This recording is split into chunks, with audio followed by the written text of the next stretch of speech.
அந்த இதில் களை வெட்டிக்கிட்டு இருக்கீங்களா?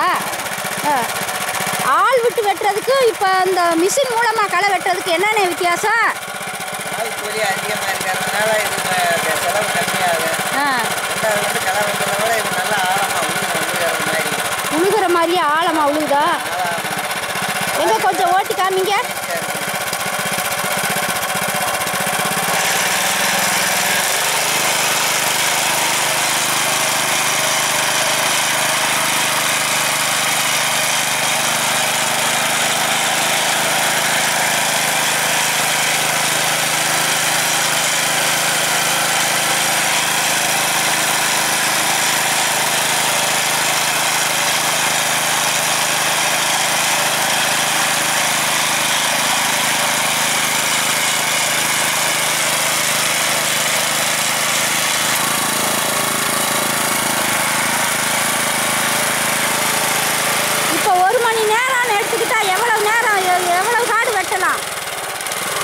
ஒரு மணி நேரத்தில் எவ்வளவு காடு வெட்டலாம்?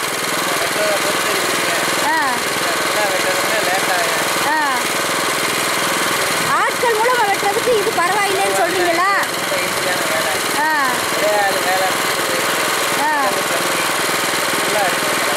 களை வெட்டுறதுக்கு நல்லா இருக்கு. காடு வந்து ஈரத்தில் வெட்டணுமா இல்லை நல்லா காஞ்ச உடுப்பாரு வெட்டலாமா?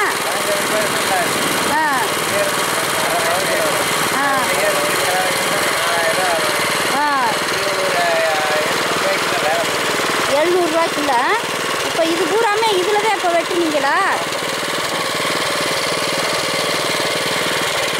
இப்போ களை வெட்டுறதுக்கு இது மாதிரி ஒரு மிஷின் இருந்தால் நல்லதுன்னு சொல்கிறீங்களா? இதுக்கு எவ்வளோ செலவாகும்?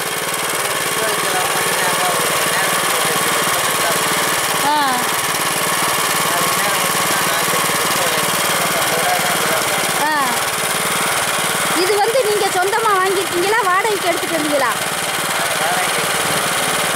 வாடகைன்னா எவ்வளவுண்ணே ஒரு மணி நேரத்துக்கு தருவாங்க?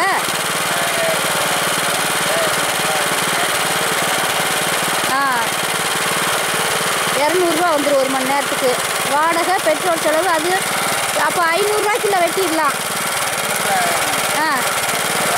இரநூறுவாக்குள்ள பெட்ரோல் செலவு வேணும்ல? உங்களுக்கு தெரிஞ்சவங்கன்னு தர்றாங்கண்ணே. பொதுவாக செலவுன்னு வச்சா 500ரூவா வந்துடுமா? ஆள் செலவு களை வெட்டுறதுக்கு ஒரு மணி நேரத்துக்கு. இதையே ஆள் விட்டு வெட்டுனா எவ்வளோ செலவாகும்? 3000ரூவா வந்துடும். அப்போ இதுக்கு இது ரொம்ப மிச்சம், 2 பங்கு மிச்சம்னு சொல்கிறீங்க. 3 மடங்கு மிச்சமாகுது. அப்போ இது மாதிரி மிஷின் நம்மளே லோன் கீழ் கொடுத்தாங்கன்னா வாங்கி வச்சுட்டு ஓட்டலாமா? சொசைட்டி மூலியமாக வாடகைக்கு தர்றாங்களா? சரிங்கண்ணே. அப்போ இந்த மிஷின் மூலம் களை வெட்டுறது பரவாயில்லைங்கிறீங்க. இதுக்கெல்லாம் இந்த மல்ச்சிங் சீட்டுன்னு சொல்லிட்டு களை வராமல் இருக்கிறதுக்கு போடுறாங்களே, அது மாதிரி போட்டு பார்க்குறதுங்கண்ணே. இது ஏன்னா பயிருக்கு இப்போ களையவே வந்து மூடி கொடுது களை பயிரை. சரிங்கண்ணே, ரொம்ப நன்றிங்கண்ணே.